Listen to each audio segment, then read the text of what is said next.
Бияқта балдар құтылдым. Ола жамап тесегенбіз, жамап, актегенбіз да. Чыққыла дейді, қайға шығам? Үй жоқ. Балдармен ептіп жашап отам. Тилиге өткөзүп. 55 жаштагы Майрамкан Абдыразакова балдары менен биргеликте ар бир күнүн коркунучта өткөрүүдө. 8 жылдан бери урап калып абалда турган көп кабаттуу үйдүн батиринде турат. Балдарым коркот. Корксаям эми отурам да. Коркпогула деп. Али жертербегенде күйүлүп түшөт өдөдөн. Деме аны аттары. Күйүлүп түшкөндө коркуп отурабыз бурчка такалып, не болот экен деп. Ошентип коркуп үркүп жашап атабыз. 2011 жылдагы жер титирөөдө Кадамжай шаарындагы Северная көчөсүнүн 23-үйү жарым метрге чейин кыйшайган.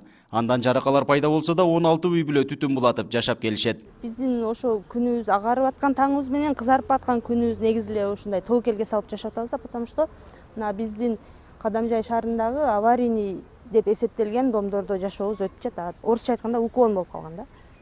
Разницасы жанындагы домдон 40-50 сантиметр. 2015 жылы 5 кабаттан турган 45 батирлүү үй эң кооптуу турак жайларда жашагандарды көчүрүү максатында курулуп баштаган. Ар бир күнү коркунучта өтүп жаткан жашоочулар бүгүнкү күнгө чейин бул жайга чыгыша элек. 2017 жылы бул үй бүткөн, бирок кээ бирки жумуштары сметада каралбай калгандыктан азыркы абалга чейин туруп калдык. Азыр бизде бардык жумуштарды бүтүргөнгө 10 миллион 600 миң акча каражат керек болот.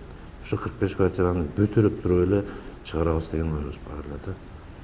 Бул маселе Кудай кааласа чечилет менен жогорку органдарга кайрылып, эми өздөрүн дагы алып келип көргөзүп атабыз. Үй толугу менен бүтүп тургундарды көчүрүшкөнү менен миллион сомдон ары турган баадагы батирлерди төлөө маселеси турат. Ансыз да өлбөстүн күнүн көрүп өмүрүн тобокелге салган тургундар үчүн 5 жыл аралыгында ай сайын 10 миң сомдон ашуун акча төлөө кыйын дешет. Бул долбоор 45 батирде биринчи орунда эң кооптуу деген үйлөрдөн чыгарабыз деген оюбуз бар. 23 үй эң кооптуу болуп турат.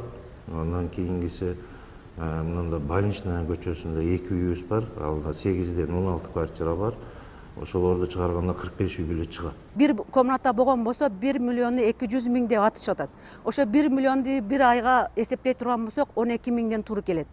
Анан 2 комната болгон болсо деди 2 миллионго барып калат деди. 2 миллионду бир айга эме кыла турган болсоң 15 миңден деди. Бир айда биз 15 миң прибыл түшпөйт да. Кадамжай шаарында өзгөчө кырдаалдар министрлиги 10дон ашуун үйгө авариялык абалда деген чечим чыгарган. Бул үйлөрдө 130 батир жайгашып, айрым жашоочулар жакын туугандарыныкына кетишкен. Нургазы Жайнаков, 7 канал, Баткен.